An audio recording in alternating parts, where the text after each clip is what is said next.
Happy New Year, everyone, and welcome to the North Forge Discovery Series. Today's webinar will be discussing fundamentals of content marketing for you. Before we begin the webinar, we acknowledge that we are meeting virtually on the ancestral lands of Treaty 1 territory, the traditional gathering place of the Anishinaabe, Cree, Oji-Cree, Dakota, and Dene people, and traditional homeland of the Métis people. For those of you who are new to our North Forge webinars, we are the innovation partner for the province of Manitoba and an incubator accelerator supporting the growth of Canadian science-based, technology-enabled, and advanced manufacturing startups from the ideation stage all the way through to acceleration. We fuel Manitoba's innovation economy, providing entrepreneurs with industry-leading mentors, award-winning growth coaches, and rockstar subject matter experts in our new 4-stage Founders Program. North Forge also has North America's largest nonprofit, publicly accessible fabrication lab located in Winnipeg's Exchange District. Our Fab Lab has helped over 3,000 entrepreneurs develop over 7,500 prototypes using more than $3 million worth of our precision advanced manufacturing equipment since 2011. The North Forge Discovery Series are free events that we host in conjunction with promotion of our Founders Program. If you have any business ideas or would like to find out more about our Founders Program, please visit our website or reach out to our Program and Communication Manager, Krista Kowalik, and I will place her information in the chat on our website. Okay. With that, I would like to welcome Kevin Gordon, founder of Memi. He was born in technology and raised in marketing. Kevin currently is the Director of Marketing for TechBlocks, and was the Senior Marketing Manager with SkipTheDishes before that. Kevin has 20 years experience that includes a unique blend of technical and marketing experience, which has allowed Kevin to lead a team of high-performing developers and system administrators to build integrated omnichannel marketing and sales technology platforms used in retail stores across Canada and the USA. For his complete bio, check out the events registration page. Before we dive into the webinar, just a reminder, if you'd like to ask Kevin a question throughout, just raise your hand or wait for a pause or pop it into the chat and we'll totally get to them. And now, Kevin, the floor is all yours. Thanks, Tina. Thanks, everyone, and welcome to our first of 8 sessions. So a little bit about the workshop is this is something I've been building over the last 5 or 6 years. It's based off the HubSpot inbound methodology, but has been really amplified for the purposes of what I've been learning through my journeys as a marketer, through B2B marketing, through B2C marketing, and all sorts of different journeys that I've been on so far. This webinar is broken up into essentially 7 to 8 modules. And the first module today is all about the basics of content marketing and why it's beneficial to your business. Lesson 2 is about persona development. Lessons 3 through 6 are more of a hands-on integrated learning opportunity. So for lessons 2 through 6, well, actually, let me rewind. I'm actually getting ahead of myself here a little bit. So some introductions. So we're going to go, or the agenda for today is we're going to go through some very quick introductions. So I'm going to ask you just some icebreaker questions, and we're going to go very quickly through, just have everyone introduce themselves very quickly, because part of the content or part of the learning opportunity starting next week is group collaboration. So it's a really good opportunity to learn who you'll be working with through the second part. And we'll talk about a brief history of sales and marketing. We'll talk about what content marketing is, and then the marketing life cycle. And you'll really enjoy the marketing life cycle as it's defined here, because it just makes a lot of sense when you think outside the box and think like the consumer thinks. So introduction. So I'm going to ask everybody, and we'll just go down the list. I'm going to call on people in the order that they appear on my screen. So it basically first in, first on sort of thing. So very quickly, who are you? What is your company? What do you do? And one thing you look to take away from this course, because of the number of people here, try to keep it in the 15 to 20 second range, just a very quick elevator pitch. So first on my list is I'm going to call on Carson.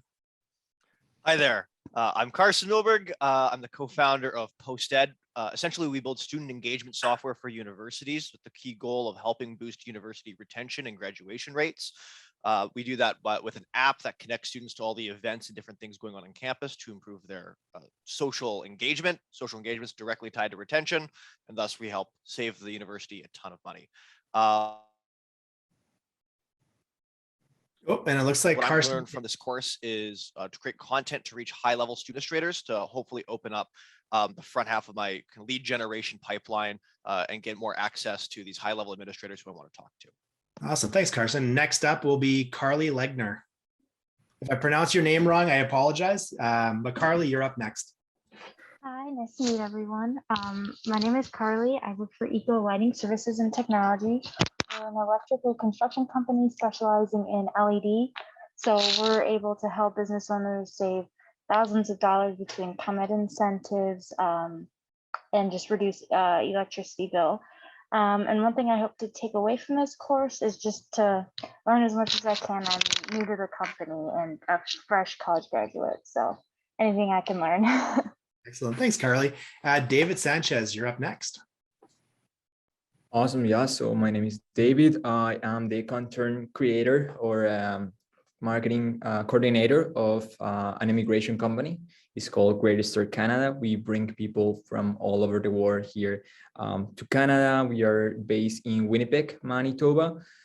So one of my main takeaways from this course is just how to utilize content and how to bring people to the company so they can come here.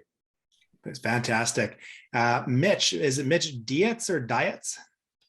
It is Mitch Dietz. I get that people get that one wrong all the time. So yeah, Dietz, very German/Jewish. Anyways, my name's Mitch. I'm the owner and founder of a company called Smartscape. We do 360 photography for virtual construction progression tool. So we take pictures during certain milestones of a build that allows people to travel back and forth through time, available offline as well for the property owner. And the reason I'm here is because I do have some difficulties in deciding exactly who to market to. So any marketing knowledge goes a long way. Fantastic. Barb Hollick, you're next. Hello, everybody. Liffy Biffy is an external sales and marketing company for small businesses that want to grow. We link arms with the owners and we introduce them to our highly engaged existing customer base for a limited period of time. Liffy Biffy, little fish, big fish. We want to help them, small fish, grow into big fish. My name is Barb Hollick, and I am the Operations Vice President and Secretary. So I'm here because I'm always wanting to learn not only to help our business grow, but what I can learn to help our small fish businesses to grow as well. Excellent. Fantastic. Welcome. Dennis Coverson, and you're on mute. No, I'm not. One of these days I'll remember. Hello, my name is Dennis Coverson. I'm president of Life Elevated Inc., a digital health and wellness startup company. We have developed a unique voice assistant smartphone app, and we intend to enable pharmacies and other wellness service providers to increase their revenue and profit by helping them offer digital health and wellness products and services to their customers. And we're just in the process of getting into the marketing aspect of it. So I'm looking forward to everything in this course. Excellent. Gerald Smith. Hello, guys. So I work for, I'm the owner of a company called Slimmer Fitter Stronger. And we are into personal training. So I basically do one-to-one fitness sessions for clients. We work outdoors and go to people's houses. And what I'm looking to take from this course is just to really know how to properly, if you like, know what type of content to really put out there and how to actually get visitors to the website who are then going to convert and become customers. Fantastic. Carter Dawson.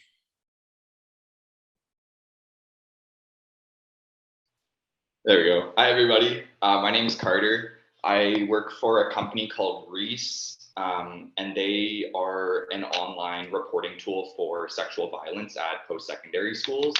I'm actually doing sales for them, but I thought this would be a great opportunity to brush up on some other aspects. So yeah, I'm excited to be here. Thank you. Fantastic. Thanks, Carter. Alex Spence. Hello, I'm Alex Spence. I'm a partner in a financial advisory practice here in Winnipeg. Of course, you know, the name says it all, but we provide financial services to high net worth clientele. And what I'm trying to learn from this series is better understanding the consumer side or point of view of the content marketing. Because, you know, of course, I think the stuff I'm putting out is great, but does the consumer think the same thing? I don't know. Excellent. Well, we'll get you, we'll help figure that out for you, and we'll see what shakes out. Jackson Charon. Hi there. So my name is Jackson. I'm a part of a service called Aya Company. We improve healthcare appointments for aging loved ones in the city. And one thing I hope to take away from this course is we've got a lot of material out there, but we're not really getting the interactions and the conversions we're looking for. So maybe just find some advice and tips on how to better gear what we have currently to get us new conversions and customers. Sounds great. And I apologize, for whatever reason, my list of names has now jumped around. So I'm now having to look through to find people who we haven't called on already. Perry. Happy New Year, everyone. My name is Perry. I'm the founder and CEO of Loca Media. Loca is a global creator marketing platform and talent agency. We connect artists, brands, and creators for campaigns, shoutouts, and collaborations across all social platforms. I'm excited about this course. I'm currently just working on refining my go-to market plan, so I look forward to the insight and just brainstorming and seeing what takeaways I can get from here as well. Excellent. Alex Bainoff. Hi, everyone. My name is Alex Bainoff. I'm a founder, owner of Contrast Law. So I'm a solo practitioner lawyer dealing with estate administration, estate planning, and corporate matters. And the goal for this year is to develop a little bit better marketing strategy and narrowing down the persona and actually a more consistent plan for marketing. So that's the insights I'm hoping to gain out of this. Excellent. Andy Brown.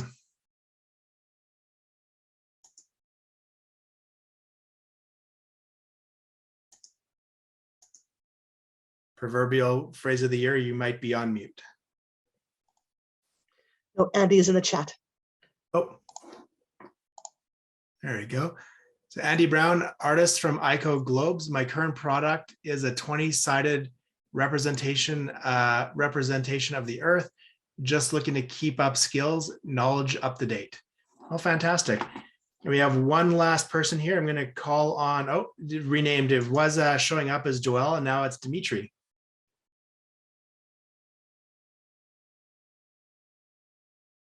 So Dimitri, do you want to do an introduction? Yeah, just trying to get the unmute to help us. Your technology is not being very helpful. Yeah, Dimitri Balaxis. Basically, a little bit of a mix of things. I'm a growth coach with some of the people at North Forge there. I also work for Lab to Market, which helps commercialize academics with their research and their innovations. The reason I'm here today is because I have a side hustle where we do instructional design and deliver different type of content. And although I do have a bit of a marketing background, I can always learn something new and can always improve on what we already have. So. Fantastic. All right. Well, let's keep the presentation moving. If I did miss you, I apologize. Just raise your hand and we can come back to you. But in the interest of time, we'll keep the project going, or the session going. So just a little bit about housekeeping. As Tina said, unless you're asking a question, please keep your microphone on mute. You can use the hand raise symbol to get my attention, and then during a natural pause in the material, I will answer any questions that have come up. You're more than welcome to turn your webcam off if you want, and close the video participant window if you don't want to see a whole bunch of talking heads.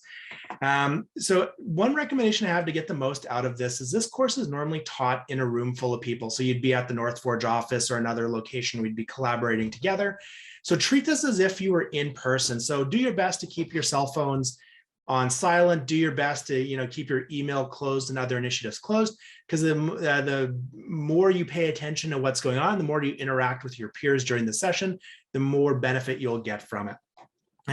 Classes 1 through 2, so the first week here is more of an instructor-led session, although on Thursday there will be a work component that you'll work through during the event or the session. Classes 3 through 6 are a combination of presentation, collaboration, and in discussion, where we'll put you into breakout sessions with other peers to go through some exercises. So it's really important for those sessions. We're going to maintain the same groups in sessions 3 through 6. So if you don't show up to an event, you're basically taking away a learning opportunity from one of your peers. So when possible, please make sure you attend all the sessions. And then session 7 is more solo work and more instructor led. And session 8 is going to be more of an overflow session should we not have time to get through all the material in the first 7, which I think likely will be the case. This is the first time I've delivered this session online through this format. Again, usually it's done in a corporate setting where I have a boardroom full of people, and it's really easy to control the time and control the narrative, but online's a little bit different due to technology delays and glitches and things like that. So with that, we'll get sent out, or we'll get started out. All right, so we're going to just briefly go over a very brief history of sales and marketing. So everyone knows sales, everyone knows marketing, but it's kind of gone through these 4 really definitive milestones or periods over the last 120 years or so. So going back to the early 1900s, marketing was really in this place where you didn't have a choice. There's a lot of manufacturing gaps. There's a lot of issues where demand heavily outweighed supply. So it was really you're going to buy it because I have it. It might not be the right product. It might not be the right product fit, but it serves a need you have. And so it really wasn't friendly towards the buyer. This is also the era where marketing became something that people wanted to learn. The University of Michigan launched their first university course in marketing around 1904. Harvard Business School came on the scene a couple of years after that. And everything was really product focused and production focused. The mindset was really, if you build it, they will buy it. And marketing at the time was really awareness driven. People really didn't have a need to try to sell their product, again, because of that gap in supply and demand. It was also interesting that data-driven marketing goes back to the early 1900s as well, where, what was the name of the company? Let me take a look here. I have it in my notes, but there was a company in the early 1900s that really started looking at like census data, phone directories, and like city directories, literacy rates to really understand where their consumers lived so they could position themselves or position their awareness messages to those audiences. Let's see here. The agency was called Mahan, M-A-H-I-N, and they were the first ones to really start using census data. In the 1920s, marketing started going away from, or started entering into new markets like radio and movie theaters. I think by the 1930s, 50% of movie theaters or cinemas in the US started showing ads during or before the movie. So, let's go to the lobby, let's get ourselves a snack sort of thing. So advertising was really an interesting, marketing and advertising was really interesting in the early 1900s. In the 1930s, things really started moving to more of market research, and there's a lot more qualified data and understanding the demographics and what people were looking for. And it really moved into this.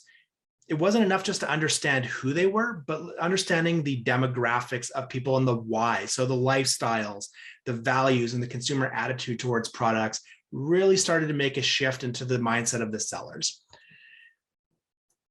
The second phase of marketing was really surrounded around the Great Depression. It was sales driven. It was very aggressive because people were hungry, like literally and figuratively, they were hungry. So the sales reps didn't have a choice. They needed you to buy their products so they can make money, so they could feed their families. And this is where the door-to-door salesman really started coming out. It was really driven to like, let's get the product in front of the people so they can buy it at home. Sales reps are taking meetings that were really not of any commercial benefit to them. They were just taking meetings because they thought that if there was a slim chance of them closing a deal and they were going to get their commission from it, they were going to close the deal. So this phase, the 1930s to 1950s, 1960s were really sales driven. It's very aggressive sales tactics. But in the 1950s also started, this downward trend of that and more of the product marketing mix. So most people here would be familiar with the 4R or 4 Ps of marketing: product, price, place, and promotion. That mentality started arriving in the 1950s as a larger sort of marketing mantra, as a marketing theory. The views of the consumer were also changing in this. Things like focus groups were starting to come out, and the marketers really wanted to understand what consumers were looking for in their journey. Focus groups were coming out. They were starting to ask consumers, when they're developing a new product, what exactly are you looking for? What do you need from us? And unfortunately, the 1950s was also the era where telemarketing started becoming a thing, systematic telemarketing. So unfortunately, 70 years later, we still have aggressive telemarketers and telephone sales, but they still have a place. Now, unfortunately, even still through this era, the aggressive sales tactics were still there, but they were starting to go down a little bit. Then we move into this, the 1960s, 1970s, going into the 1980s, this what do you need mentality of marketing, which was more on building the relationship. Marketers started understanding that things don't need to be transactional. And this is where things like CRM systems started coming in the late 70s, early 80s, where a company would keep track of your purchase habit and your purchase history. And they started looking at the concepts of lifetime value, which of course is how much money will you bring to that company over the lifetime of the product or the lifetime of your relationship. So with that, the focus started moving more on consumer value and less on the product. So the utility of what will you get from this product. There's also a big shift on making the product fit the customer's need versus, it's good enough, right? In the early 1900s, it was, you're going to buy it because you don't have a choice. And it might not be the right fit, but you need it. You need something that's close. And then we went into this, you're going to buy it because we're aggressive and we're going to really make it worth your while to buy it, or we're going to scare you and use other tactics. And then we moved again into this whole, now what do you need? So businesses started collaborating with the consumers to understand really what they need, and the distinct shift of good enough started going away. And then this current phase of where we are today, we're in this together. If you look at marketing, it's gone to really have a personalization. The ads you see are aimed at you.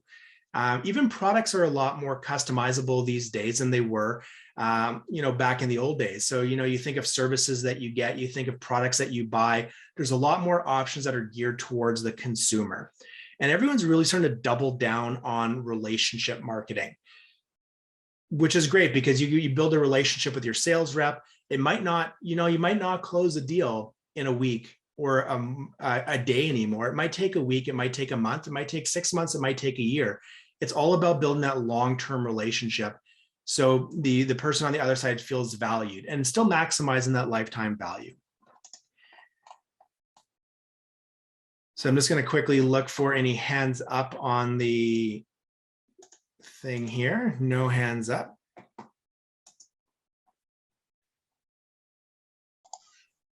If you do have a question, please feel free to come off of mute, or you can turn your video on if you want to ask Kevin a question. Or if you're having some tech problems, you can also just add it to the chat and can grab your questions from there. Perfect, exactly. So when we look at even advertising in the sense, so marketing and advertising are, have always been really joined at the hip and one at the same. But when you look at modern TV commercials, there's also been a shift from, high intensity jingles. Like I'm sure people remember jingles from the 90s, like Chia Pet or the Clap On, or, in the 1970s, Coke had the Teach the World to Sing commercial that's now making some sort of comeback. So there's a lot of shifts that have happened. But if you look at modern commercials from brands like Brand Source, their whole thing is helping you buy better. And they review products that are quasi at an arm's length. Brand Source is just a marketing agency. So they make it look like they're quasi independent, but they still get paid to promote whatever it is that they're promoting from Procter and Gamble and other companies. But they're focusing on the utility or the value of the product, which is no longer saying like, hey, we've got this great cleaner and a high energy jingle kind of thing. It's now like, hey, this is what this product can do, and this is how you can use it in new and interesting ways. Ziploc and SE Johnson have been really good at this over the last few years. Now, I don't subscribe to cable anymore, and I pay for YouTube Premium, so I don't actually see a whole lot of commercials these days. But this one is one that actually stuck out at me. They had this entire series of commercials that were focused around the utility of the product, not the product itself. And on the next slide, I'm going to play a video that kind of show you what I'm talking about here, where they're focusing on how they're providing you value up front instead of saying, hey, go buy Glad Ziploc bags or Glad reusable containers. It was focusing on something that the consumer would find interesting around the holidays. So I'm going to go to the next slide here, and I'm going to hit play.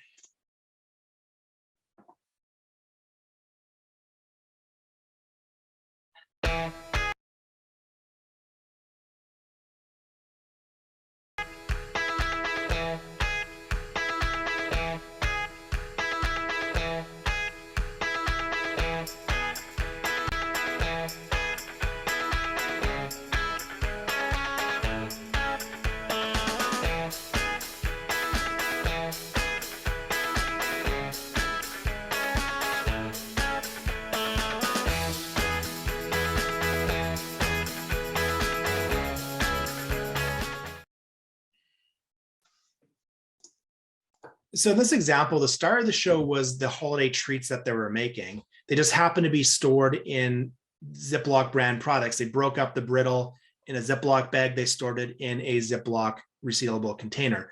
They also did other commercials like this around chili. You make a big pot of chili, and they would say, put it in a Ziploc bag, lay it flat in your freezer so it freezes nicely, and then you have chili for a future dinner. So they were really focusing on what do you get out of it and what the benefit to the consumer is, not the product itself. So when you're thinking of your marketing initiatives, think of things like that as well. Like, what does your product do, or what are you focusing on that isn't the product itself? And you'll understand how this plays in as we get into the marketing lifecycle further into today's session.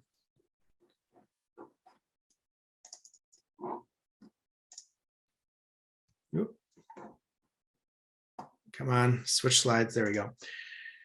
So what is content marketing? Content marketing is a strategic approach that focuses on creating valuable, relevant, and consistent content to attract and retain a clearly defined audience. So this is going to that personalization, right? Your product or service is not right for everybody. Just like Memi is not right for everybody. Just like North Forge isn't right for everybody. There's a time and a place for your product, and you need to understand who that audience is. And that's who we're going to talk about in the next session on Thursday. But it's about creating those narrow content channels that resonate with a specific audience. And of course, the goal is to generate profits, right? We're all in business for a reason. We're all doing what we do to either solve a social need, to make money, or to grow the economy, or whatever it is. You have a goal in mind, and that's what content marketing is about, is how to support those goals. And think E2I. It's our job to educate, entertain, and inspire our buyers. No one really likes a sales tactic anymore. No one likes being lied to. We all know the era of sales reps that would lie to you and thinly veil that their product could do all these great things. 1 out of the 10 things they would do might actually benefit you. but might not. So it's about creating that value. When you look at a lot of TikTok ads or influencer marketing these days, whether it's Instagram, TikTok, YouTube, it's all entertainment. Whether you're watching a YouTube video, one of the guys I watch all the time is called Linus Tech Tips. He's some young guy from Vancouver area that does all these tech reviews on like motherboards and webcams and things like that. He's very entertaining to watch, and how he talks about his products are equally entertaining. But of course, every video is sponsored by some sort of company that he's promoting their products for. So it's about creating that entertainment value, right? As the internet and as society's progressed, people's attention spans have really started taking a nosedive. You typically got 5 seconds to capture somebody's attention on YouTube before they'll move off to another video. Most web page articles or content pieces, you have about 90 seconds before somebody goes, am I interested in keeping to read this or not? Or am I going to keep watching this? So it's about creating those bite-sized pieces, those entertaining pieces that people really want to engage with. And of course, there has to be value. So you can't just entertain them, you have to educate them. Why do they care about the piece that you're sharing? And there's benefit to you as well, of course, right? You're not going to just produce content for the sake of producing content. There has to be some value to it. Now, content marketing, I got some statistics I'm going to throw up on the next slide here that I think you're going to find interesting. But 95% of B2B customers trust content and consider it trust content and consider it trustworthy when evaluating a company. On the B2C side, 80% of consumers feel more positive about a company after reading custom content that company's produced. 64% of B2C customers found a brand more trustworthy after reading their content. So 95% on the business side, 64% on the consumer side. This is still a large number. 62% content marketing costs less than traditional marketing by 62%. So when you think of giant billboards, when you think of online advertising, when you think of buying social media ads to promote your content, organic content performs better and it's cheaper by 62%. Oh, do we have a question coming in? Yeah, there's a question here. It seems that this slide is a little bit blurry. Oh, there we go. It all of a sudden worked out. So maybe it was just a little tech thing. Thank you. Excellent. You're welcome. Thanks for letting me know. Sometimes Zoom is a little bit tricky, but content marketing generates 3 times as many leads for B2C brands and 67% more for B2B brands. So if you're a business that deals in leads or long-term purchase cycles, content marketing is a huge way to increase the number of leads you have. And 30% of marketers, when surveyed, this statistic is from a survey that was done of 13,000 marketers. 30% of these marketers think social media is the best way to drive traffic to their website. And we're specifically talking about LinkedIn and Facebook as those 2 main channels. Instagram's a little bit tougher. Anybody who's done any sort of promotion on Instagram knows that you can only have 1 link on your profile and it's in your bio. So if you're specifically publishing content like videos or articles on Instagram, you have to change your bio link all the time to point to your most recent content. I find LinkedIn great for B2B marketing. I do a lot of promotion for my day job as well as other channels on LinkedIn, but it's a great way to do it. But marketers really think that social media is the best way of promoting their content. So what kind of content really should you be focusing on? So the next slides are based off of a survey that Forbes had done. Forbes Communications or Forbes Magazine has a lot of councils within their organization where they work with thought leaders in technology, they work with thought leaders in marketing, they work with thought leaders in a whole bunch of different space to come up with these surveys and these research initiatives to really understand what is driving the market forward. And so Forbes did a survey on content marketing, and they came up with 12 different types of content that they feel is most beneficial to the reader or to the audience. So first, anything that is helpful. If you're going to produce content, it needs to be helpful to the end user. How's it going to make their life better? It needs to be relevant and easy to digest. So that means if you're a tech company, so again, in my day job, I'm the head of marketing for a tech company that makes software and does cloud migration and all these other really high level things. If I wrote all of our content that was geared towards the most high-tech people in their organization, I'd be alienating the decision makers at the top, which would be the CIOs, the CTOs, and other folks that might be 5-10 years removed and don't need to care about things like log4j or GNDI or JNDI or all these other really fancy acronyms. I don't want to alienate them. So when I'm writing content, I try to lower the language to match typical grade 12 education. And I'll use things like readability score indexes to make sure that the content that I'm writing is understandable by a large swath of the audience. So you really need to know who you're writing for. Now, of course, if your audience is PhDs in molecular biology and you're dumbing it down too much, they're going to be very upset with you that you're not talking their language. So for those more technical articles, those white papers, you're going to want to keep that technical language in. But for a general audience, a business audience, you want to really keep it easy to digest. It also needs to be problem-solving content, unbiased resource guides, not necessarily related to your core product offering. So we'll talk about this more when we go through the next week's content, but thinking of things like, if somebody says, how do I, what's a good example? What's the best way to make coffee? And you're Starbucks. You might have an article on how to use a French press, how to use drip coffee, how to do slow drip, and all these different ways of doing it at home. One of those options might just be to, you have 10 options. One of those 10 might just be to go to a Starbucks store and buy coffee. But you want to give them the unbiased opinion on what could solve their problem, even if you're not the right fit, because you become a trusted ally or a trusted content source. They're going to come back to you in the future because you didn't try to sell them something they didn't need. You laid out all the options for them and gave them the typical lay of the land. Partner success stories are also big. User testimonials, user-generated content, action shots, and videos are always great. People love to hear what other consumers say. And go do any research and you'll find that consumers trust reviews from other consumers more than they trust your own ads. And I can share some statistics with that after, but just Google, consumer review statistics or user-generated content statistics, and you'll see that these users are, I think it's like 85 or 90% trust other users more than they trust trust you as a brand. Because of course, we always want to talk about our products and services in a positive way, but the unvarnished truth is always better.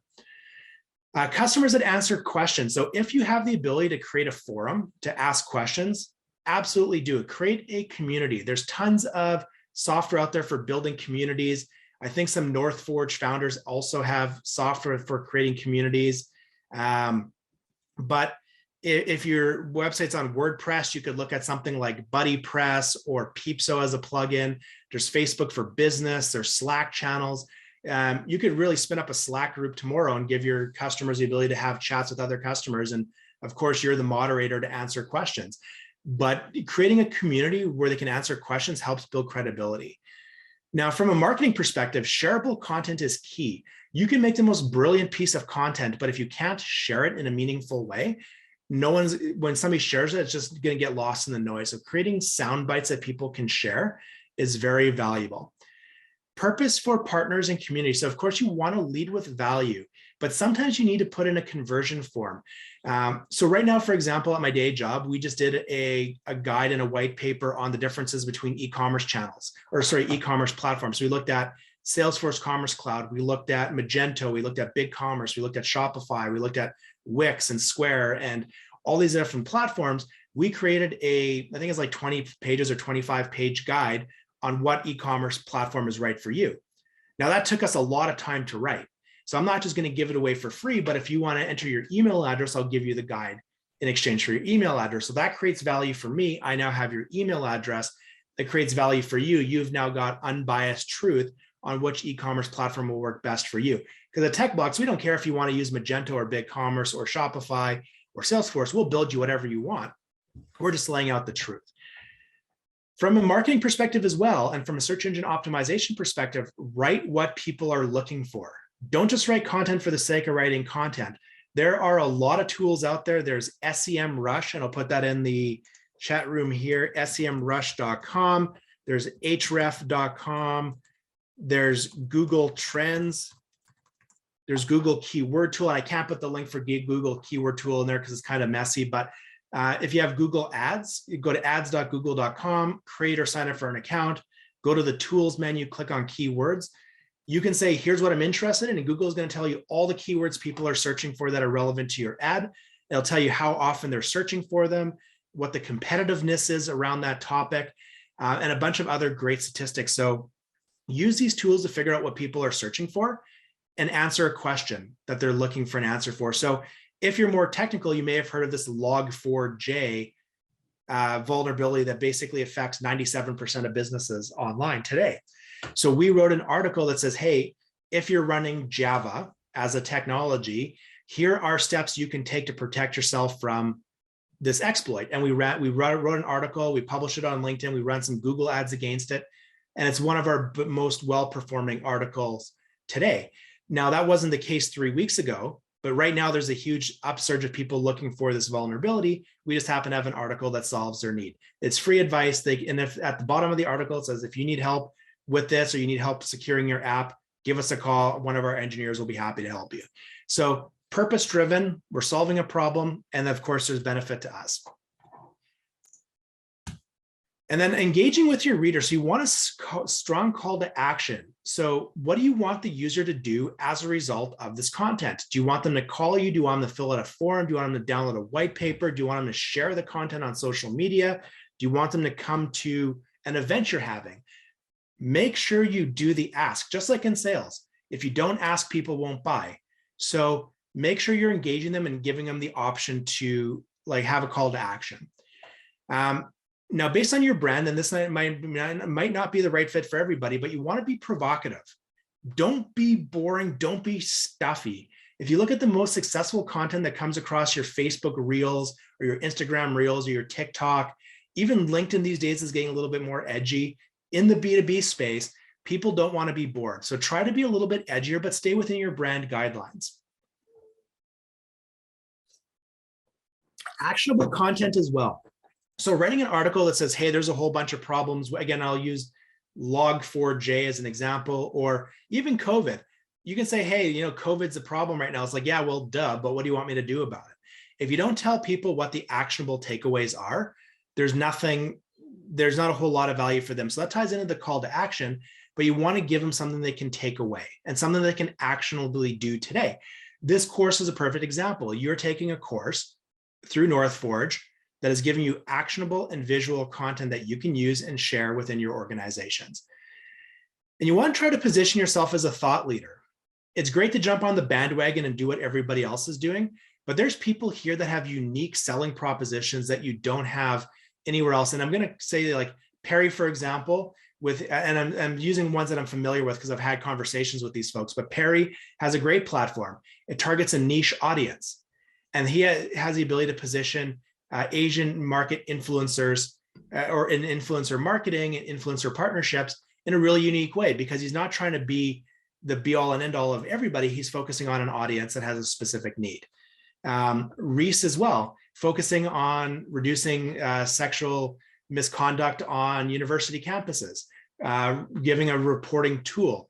That is an opportunity to be a thought leader on trends that we're seeing in sexual assault, trends we're seeing in campus dynamics, and the data you collect will allow you to write articles that position you as a thought leader, because you have access to a whole treasure trove of data that you're able to publish. Now, not all content is equal. This was a survey or a research study conducted by HubSpot, and it ranks content consumption trends by format. So at the bottom, I'm really sorry to interrupt you. Is there a way that you could possibly refresh? The last few slides have been a little bit blurry, and they're not coming through as well as they were in the practice run. Sure, give me 1 sec here. I'm going to stop sharing my screen, then I'll restart. Okay, thank you. Okay, thanks for the heads up. I'm not sure what's going on. I also get, I'm getting random pop-ups saying that my audio's been reconnected. So I'm assuming I may have been dropping out on audio as well. I apologize if that's the case. Oh, your audio has been great. Perfect. Well, I'm going to change this. So I no longer need to share video. I no longer need to share sound. So I'm going to toggle that off, and we'll try going back in. How do we look? Lovely. Thank you so much. Perfect. You're welcome. So if you look at the bottom, there's two colors, blue and green. Blue is when consumers consume the material thoroughly, and green is when they skim it. So no surprise, humans are very visual. So about 62% of people who watch a video will actually pay attention to it in its entirety, versus on the other end of the spectrum, you have like podcasts that have like a 22% watch thoroughly rate, and you can see everything in between. Now, that's not to say that podcasts aren't beneficial. And the reason why is most people listen to podcasts while they're doing other things, while driving, while on a boring call at work, while in the shower, whatever it might be, you're listening to a podcast. And so you're not actively participating with the content. There's nothing to keep you engaged other than the audio. But when people hear key things that they're interested in, it really perks them up. So here is some stats around podcasts. Like people, when you do branded podcasts, it creates an 89% higher awareness of what you're talking about or your service offering. It increases your favorability by 24%, increases the consumer's purchase intent by 14%, and creates a higher engagement by 16%, and higher memory recall by 12% over other forms of content.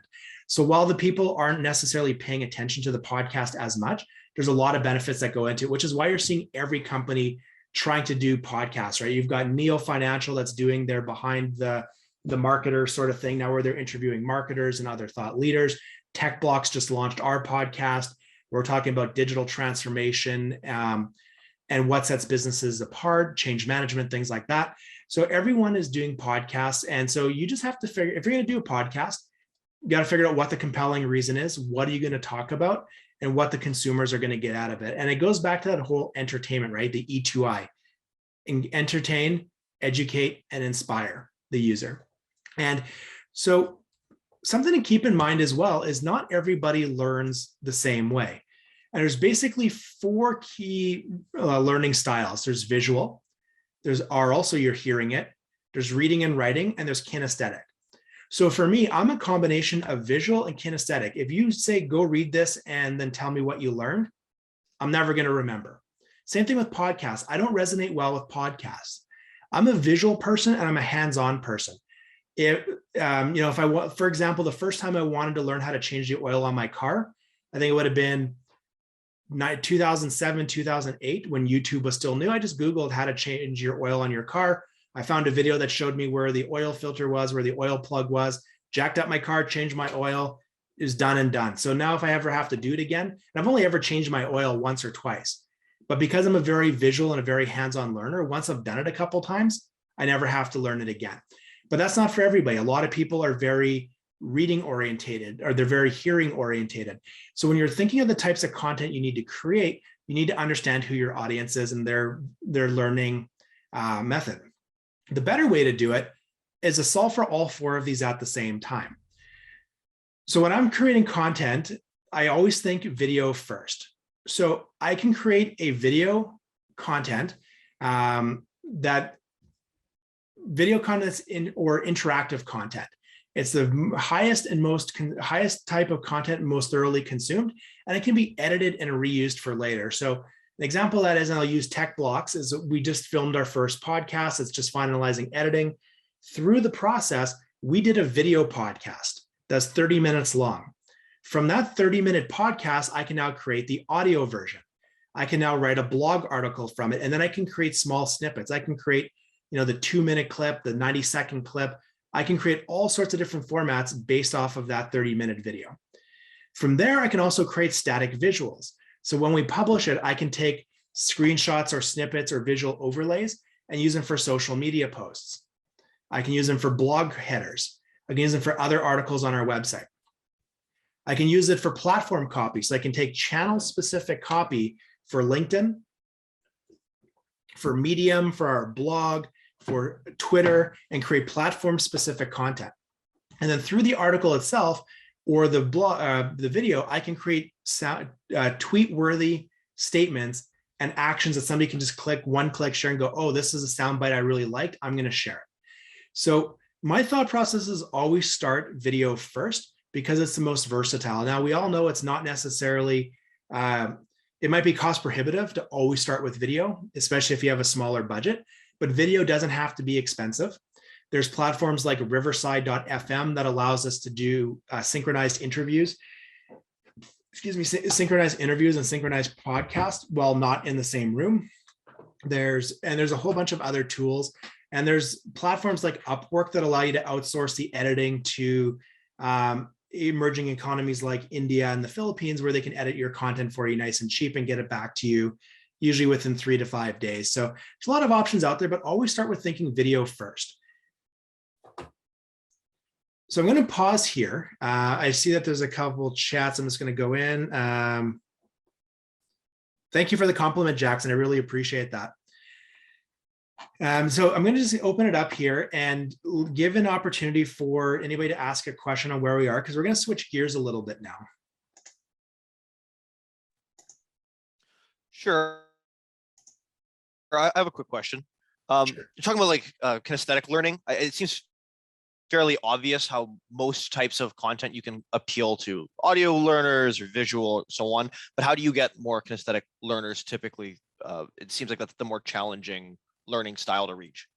It can be tough in a purely digital forum, but when you're creating your videos, if you create breaks, like, for example, the changing your oil example, part one of the video might be, how to line up your tire ramps. And then you go, okay, go do this. And you give them a break. And then the next one is, you jacked up and then, put on your parking brake and then go under the car and do this and this.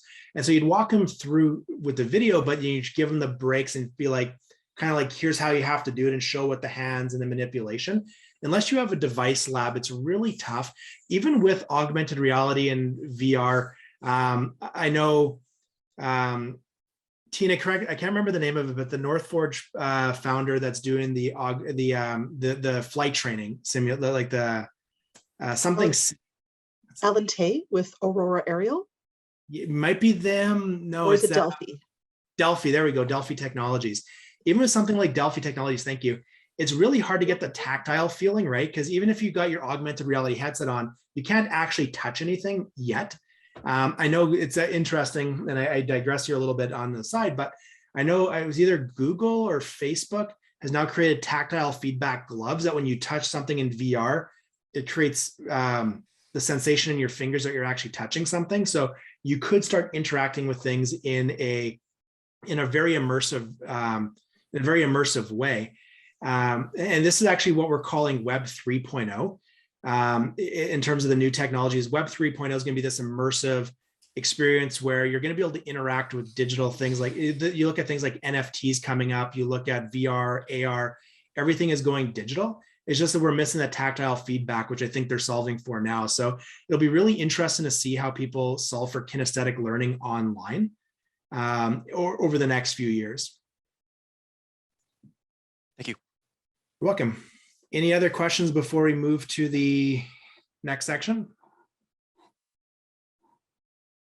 Okay.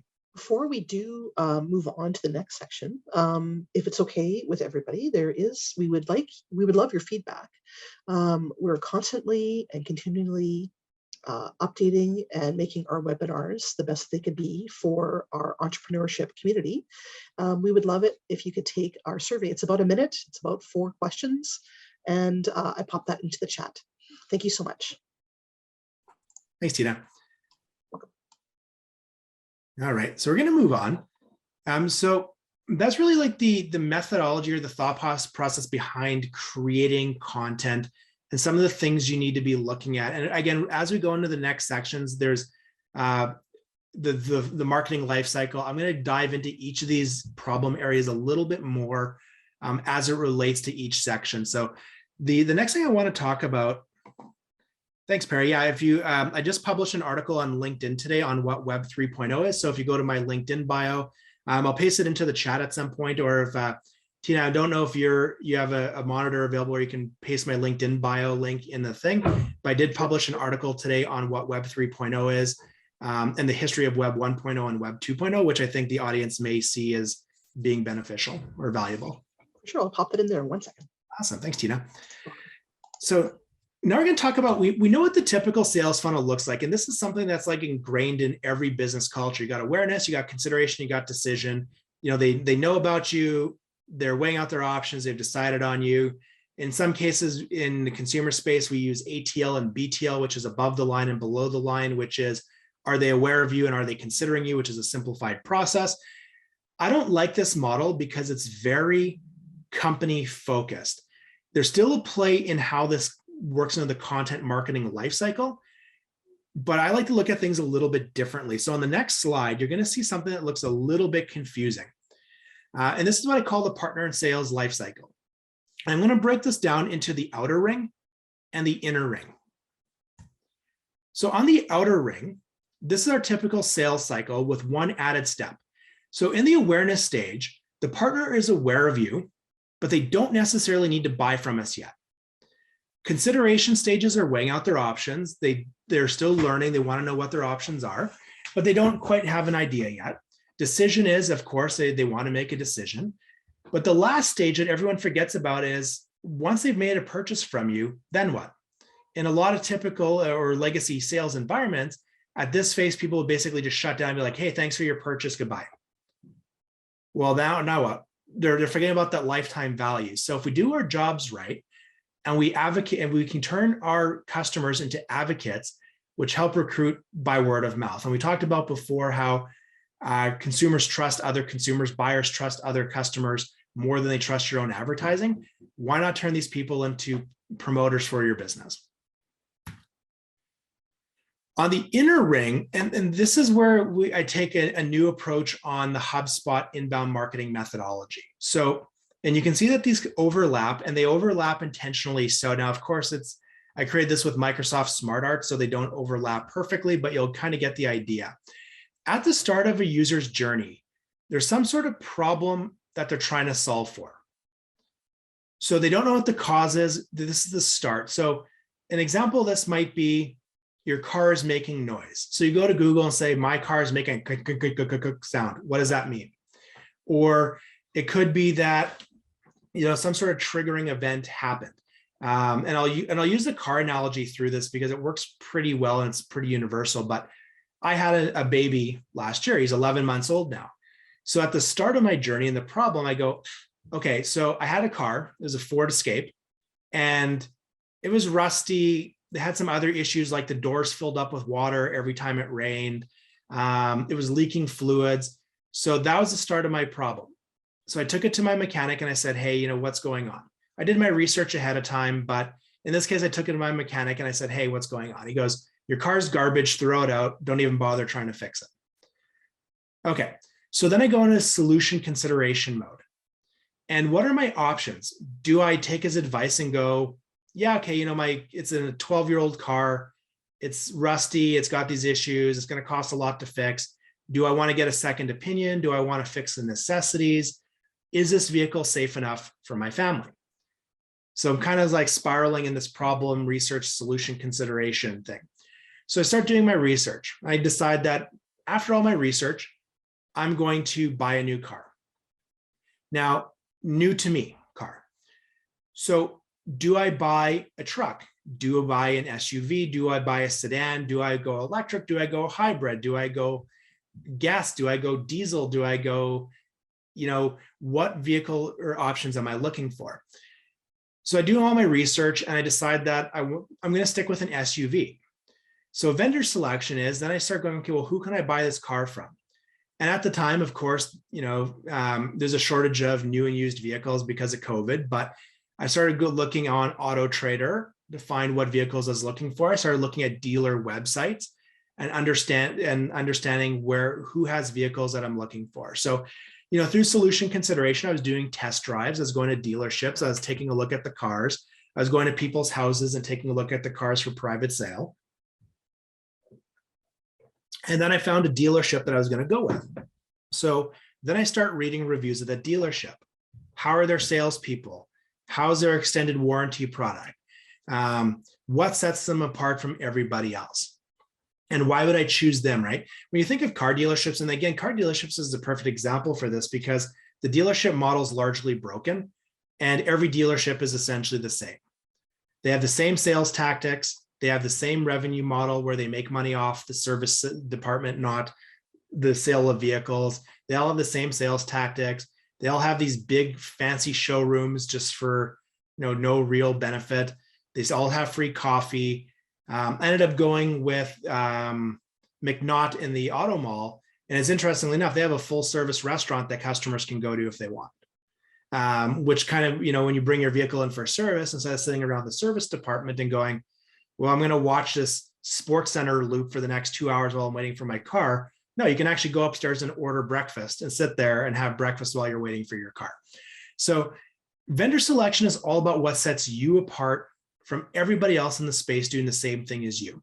And that could be as simple as saying, we give more money back to charity than everybody else. We have better hours than everybody else. We'll come to you. What's the name of the car brand? Genesis, for example. So standard car dealership model, they sell cars, they service cars, but their differentiators, they'll bring the cars to you to test drive. If your vehicle breaks down, they'll come to your house or your work, they'll bring you a replacement car and then take your car to the dealership for service. So that's a differentiator. They are doing things differently than everybody else, even though they're in the same space. They sell the same cars, same service as everybody else. So how do they set themselves apart? Thanks, Jackson. Appreciate that. Fatherhood has been a lot of fun so far. 11 months old, he's actually just went down for a nap, so it's a little bit quieter in the house now. Then you go into this onboarding phase. And in most cases, a lot of marketers forget that they go, okay, well, I'm no longer marketing because my job as a marketer, blinders on, my job as a sales rep, blinders on, is to get the person in the door. And then it's the accounting or the accounts team or the relationship management team who takes over and runs it from there. But as a marketer, you're still responsible for content creation.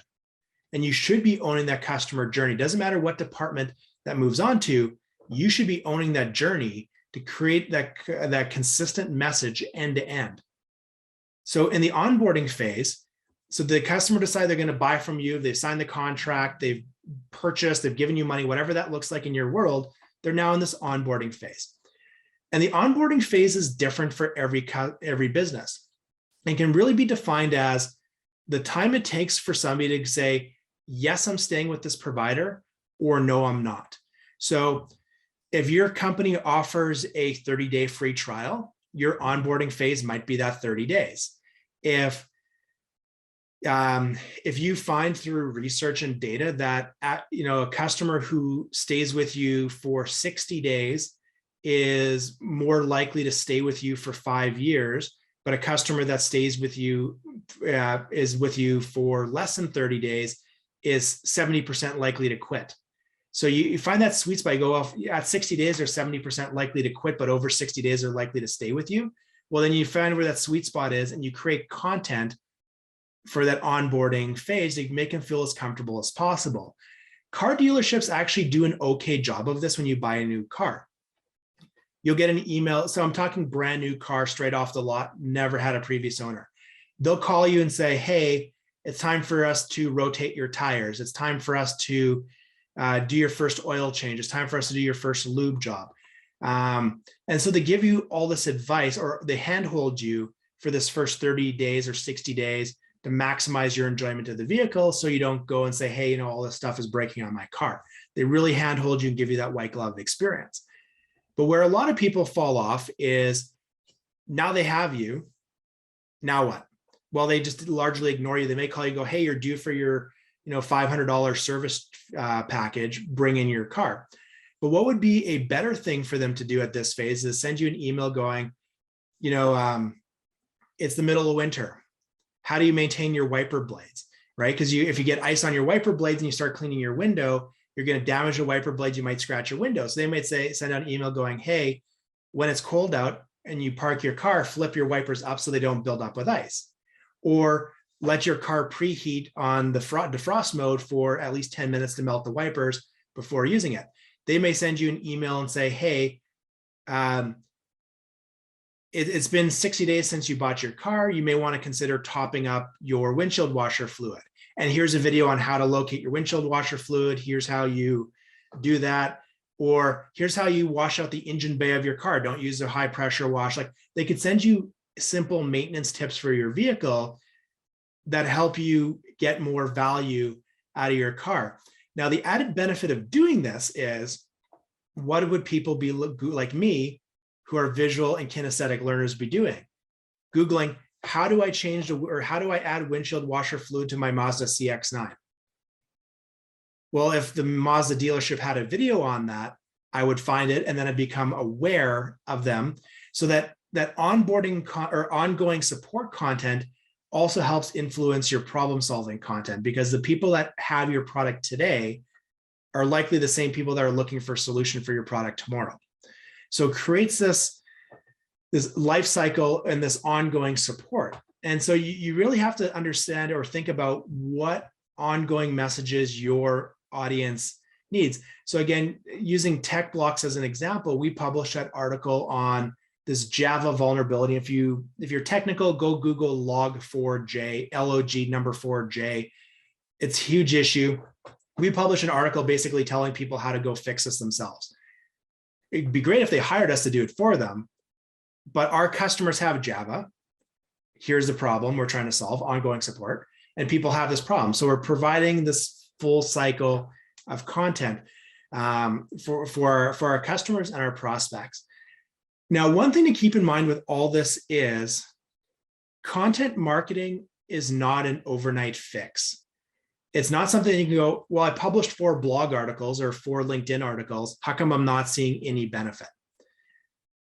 You have to be consistent and you have to continue to add value.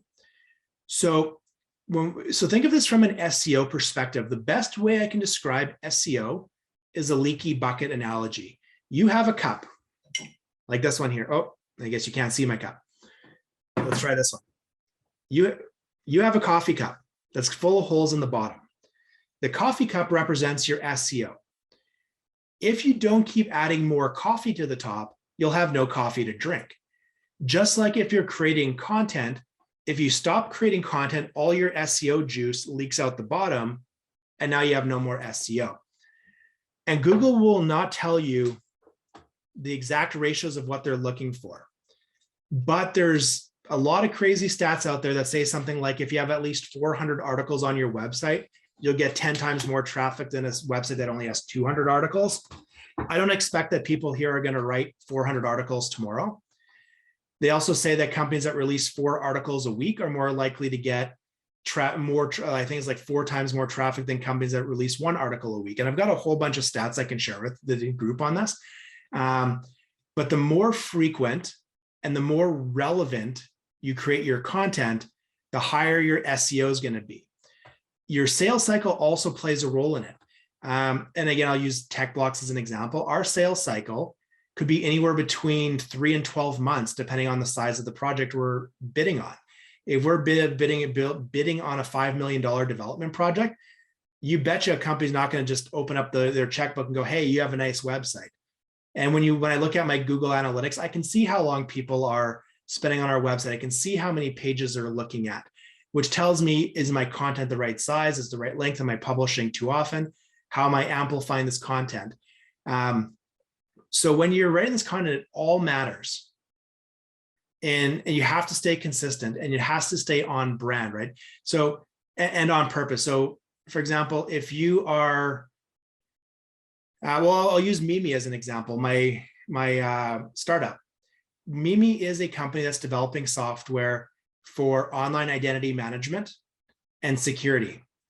If I started releasing articles about the latest Taylor Swift album or the latest show on Netflix, Google's going to say this article has nothing to do with your website, and they're going to downvote it. Whereas if my website is all about cybersecurity, is all about online identity, is all about privacy, and I write an article about how, like we wrote an article on VPNs, on how VPN technology is like free VPNs aren't safe. So Google will say, hey, this website's about cybersecurity. They wrote an article about VPNs. VPNs are about security. This is a good article. So you really have to make sure that the content you're writing is purposeful and meaningful towards your business and your overall goal of your website. making sure that content is searchable is also important. And we'll talk about this a little bit more in the next section. But if you think of how you write your article, so the article I wrote that Tina was nice enough or grateful enough to share into the channel for us, the article is What is Web 3.0? Well, I can tell you people are searching for what is Web 3.0. So my title was What is Web 3.0? My subtitle is What is Web 3.0 and why should you care? And throughout the article, I make sure that I mention Web 3.0 a number of times. Tools like SEMrush have a built-in content auditor where you can say, this is what I'm looking to, this is the keyword I'm looking to target for, and it'll tell you. In my article, I used the keyword 12 times. Based on the length of the article, it was a good number. If my article was 1 paragraph long and I put in Web 3.0 12 times, it's going to say you're just keyword stuffing and Google's going to downvote you. So there's a lot of tools at your disposal on these different types of content pieces. As we move into the next week's session 3, 4, 5, and 6, focus solely around this flywheel. So what we're going to be doing in those sessions is we're going to sit down, we're going to talk about problem content, and I'm going to give some examples based on this group here. And then we're going to go into smaller cohorts based on the number of attendees. So I think we have 18 people today, so we'll probably break up into 3 groups of 6. And then we're going to work together to identify problem content for other members of the group. And then once we understand what our problem content is, so for example, and I'll use Reese as an example because it's a fantastic concept, is a school administrator, university administrator, might be searching for statistics on sexual assault on university campuses in Canada, or in the US, or in Manitoba, or in Alberta. So if you had a research study done that talked about sexual assault on university campuses, you could then write an article for, here's an article on sexual assault stats in Canada, and then Manitoba, Saskatchewan, Alberta, and so on. You could even do other articles for Winnipeg. It's the same content, you've just shrunk it down into bite-sized chunks that are meaningful towards that audience. You could publish it as a white paper. And then somebody goes and says, okay, so sexual assaults on university campuses in Manitoba is X. Next part is, what do I do to solve it? Well, you could beef up campus security. You could do education campaigns. So you lay out all the different options. Reese just happens to be one of those options as if you have a greater sense or greater reporting and greater the word I'm looking for is slipping my mind, but greater accountability, people are more likely to report it, which means people might be less likely to do it. But there might be other solutions. And then they go into vendor selection. What sets Reese apart from everybody else? Once a campus chooses to use Reese, what kind of onboarding support will you give them? Well, you might understand that unless a university sees X amount of uptake or registration or whatever it might be in a period of time, they might say, well, this isn't working. So how do you support it? You give them material that they can then distribute on their campuses to make it really easy for students, administrators, faculty, other people to understand, oh, there's this tool out there that I can report if something happens. And how do you teach? And the ongoing support might even be, here's how you use the software, here's how you generate reports, here's all these other things. So it's about creating that, basically hand-holding them through that entire decision-making process until it's ongoing support. And then from there, it's a whole different audience, of course, of what your audience is looking for at that point better than anybody, but it's creating that content flywheel. Oh, hey, buddy. My son's banging on my office door. I can hear him just outside behind me here. No, it's fine, sweetie. He can bang on the door. My wife's out there with him as well.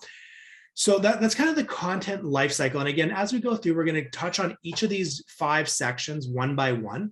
And then the last couple sessions, we're going to talk about how to prioritize the content and the appropriate channels that these would be published on. The session on Thursday this week is going to talk about the personas and how do we identify who we're actually targeting and what type of content that they're looking for, which will help influence the rest of this session here. More reporting pathways. Yes. Let's see here. I just see some comments in the chat. So that's really the end of day one here. So we're just coming up to the end of our hour and a half. We got about 8 minutes left. So I'm just going to quickly look at what we got here. SEMrush, is it free? SEMrush has a free package as well as a paid package. So it basically just comes down to the number of keywords, the number of services you want.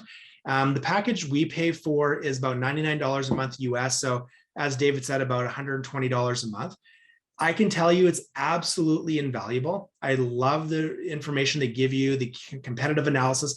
You can punch in your website and 5 competitors, and they'll tell you how you're all stacking up against each other. So really helpful. If you're a business that has a physical point of presence, they also have a management tool for managing your online directories as well. So whether it's Google My Business, Bing My Business, whether it's Yelp, whether it's 411, they have an add-on package that you can manage all of your listings and make sure all the information is synchronized across platforms. So really useful. And again, so taking away, start looking at things like Google Trends, google.com/trends, get some ideas as to what your audience is looking for. You can narrow down by country, you can narrow down by province. And if you're in larger DMAs, like Toronto, Vancouver, or New York, you can actually narrow down to the city. Google's really careful as to not give away too much private information or be too specific. But essentially, when you look at the graph, it's a scale of 0 to 100, where 0 is nobody is searching for this topic right now, and 100 is this is one of the most popular topics at this time. And you can see a trend of how it performed over the last 12 months. And then give you other keywords or other subjects or topics that people are searching for. They'll even tell you which provinces it's most popular in or what cities it's most popular in. So definitely look at your tools. Thanks, Tina, for posting the link back in there. So I'm going to open it up to questions now. We got about 5 minutes left. So are there any questions or anything anybody wants me to expand on from this first lesson? Hi, Kevin. Alex here. Hey, Alex. This isn't a question, but I apologize. I just want to self-identify. I won't be able to attend this Thursday's session. I have a conflict. So hopefully you guys can kind of work around that. Sorry about that. Yeah, no problem. So this Thursday is more of an individual work session as well. So what we'll do is we'll record the session, and then Tina will send out the recording with the supporting documentation. That way, over the weekend, you can fill out your persona before Tuesday's session where we start talking about problem development. Great, thank you. You're welcome. So Dimitri asked a question in chat. With high quality content and video, if any one of your videos goes viral, does that mean all of your videos associated with go viral as well?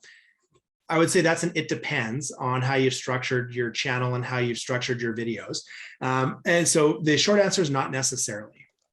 The video that goes viral, it's again, one of those leaky bucket or flywheel things. Like if you've ever ridden a bike on the hardest gear, it takes a lot of traction to get the bike moving, but once you get enough traction, the bike just goes.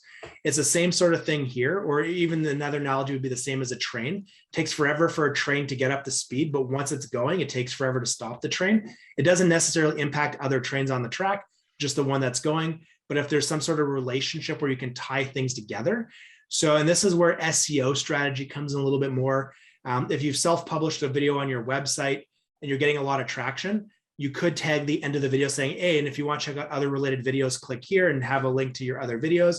If you're publishing the video on social media, say Facebook or LinkedIn, and all of a sudden you see things are getting flooded by comments and your engagement count is going up and your view count is going up, a savvy marketer would then go into their comments and add a link that says to check out more videos, or for more information on this topic, click here for more videos, which now you have this flooded audience. You redirect them towards other videos. So Gerald's question, is the session the same time on Thursday? Yes, it's the same time on Thursday. There's 2 sessions a week, Tuesday, Thursday for the next 4 weeks, with the exception of that break in the middle. So I guess the next 5 weeks. Every Tuesday and Thursday, there'll be a 90-minute session as we work through the material. Yes, I posted a link in there that shows all of our events coming up. And if you'd like access, if you'd like to join us for for each webinar, then you'll need to register for each one separately. Perfect. Thanks, Tina. Is there any other questions from the group? Jackson, hand up. Sorry, I guess David as well wants to go. One thing, anecdotal evidence I want to say about content marketing was that our brand, I guess, our service has been posting things since September, maybe the month before that. And we're finding that some of our posts, including one of mine, got 1,500 views, but our advertising, we're running like Facebook ads, and that only got us 50 clicks to our site. Although our personalized content and our brands posts, like on LinkedIn, on Facebook, those just the content posts themselves have gotten us 50 to 100 clicks, whereas paying $100 something in a month got us nothing. So I'm just really happy to hear all this extra stuff about content marketing, because that seems to be where all our clicks have been coming, but we're still yet to convert, but it's just interesting to see. That's awesome to hear. And you're right. The competitive ad space is becoming a lot more difficult these days. So trying to outbid competitors, try to do content or try to go that way is definitely a lot more expensive than writing content. Because when you think of an article, I mean, I wrote a 4-page article the other day, and I think it took me an hour and a half to write the article, and then another hour and a half to edit and get it cleaned up. So 3 hours for a 4-page article. And it's driven more people to our website than, if I had paid Google for 4 hours of my time to do the same thing. So it really adds a lot of value. We'll go to David Sanchez next. Okay, yes. Well, our niche is very small. Like, we work as an immigration company. So we bring people from different parts of the world here to Canada. So you were saying that the content that we post should be relevant and probably do some unbiased opinions, as probably selections of different immigration processes, and show the people how they can apply themselves. But talking to my boss, he's like, he doesn't want to give a lot of information because people can apply by themselves very easily. So other options that we can actually apply as our content that is not, doesn't take away from our job itself. Yeah, absolutely. And so that's always a struggle, because I've come across that wall before where the bosses are saying, well, if we give away our information for free, why would people hire us? Correct. Yeah. The reality is, there are going to be people that are going to go, like, great, this is free information, I'm out. But it gets people on your website. The more people on your website, the higher you rank on Google. The higher you rank on Google, the bigger your organic reach will be. There's going to be people that go, this is just too overwhelming, I don't want to deal with this. Okay. Right. So, and those are the people you really want to try to target, is because the immigration process isn't simple. There's a lot of different channels. There's nominee programs, there's investment programs, there's education programs. Like, there's a lot of different ways to get into the country. Which one is right for you? What's the pluses and minuses of them? Who qualifies? So if you give a lot of good information up front, yeah, you're absolutely going to lose business from it. But those are the types of people that probably would have not had the budget to hire you anyway. These would have been the people that may not necessarily have been the right fit for your business. And so it's a way to help self-qualify and help reduce the number of low quality leads that you're receiving that you and your team would have to filter through. So it's one of those tough things to really phone home, especially for executives that are going, well, yeah, I don't want to steer people away. But the reality is, they're either going to get this advice from you or they're going to get it from somebody else. So if they get it from you, then you become the hero and they'll refer people to you if it makes sense to do so. Or yeah, so that's the way I look at it. Awesome. Perfect. Thank you, Kevin. You're welcome. So, and I do apologize. I'm getting the wrap up signal here from Tina. I know, Carson, you still have a question. What I'm going to do is I'm going to paste my LinkedIn bio in the chat. If you want to ask me the question offline, just send me a LinkedIn message. Happy to chat. That goes for everybody. If you have any feedback about the sessions as well, please don't be a stranger. Critical feedback, constructive feedback, whatever it might be, send me a LinkedIn message. If there's things I can do to retool or upgrade the program for the next session or for the next time I do this, every piece of information helps me to make sure we're providing a quality education experience for everybody who's attending these sessions. Thank you so much, Kevin, for answering everybody's questions. And thank you for being a part of the North Forge Discovery Series. Watch your email for the links to the video and all the reference documentation that Kevin went over today. We're looking forward to seeing you all at the second free webinar in this content marketing series called Understanding the Buyer Persona. We suggest that you attend each one as the information does build on itself, like Kevin had suggested. Each session provides the layers of information needed for the upcoming sessions. If you haven't had a chance yet to sign up for the next webinar, I'll pop that into the chat. You can register at that link that I sent you. And also, if you have an idea that would solve a problem in your industry and you would like to find out more about our Founders Program, please visit our website or reach out via email to our Program and Communication Manager, Krista Kowalik, and she'll have a chat with you. So I'll paste that information into the chat as well. And before we wrap up for the day, we would like to thank our sponsors, Bell MTS, TDS Law, RBCX, BitSpace Development, Princess Auto, Stu Clark Center for Entrepreneurship at the University of Manitoba, Boxtel Construction, 6P Marketing, and PCL Construction. And that wraps up our Content Marketing Fundamentals webinar for today. Have a wonderful rest of your day, everyone. Take care. Bye-bye.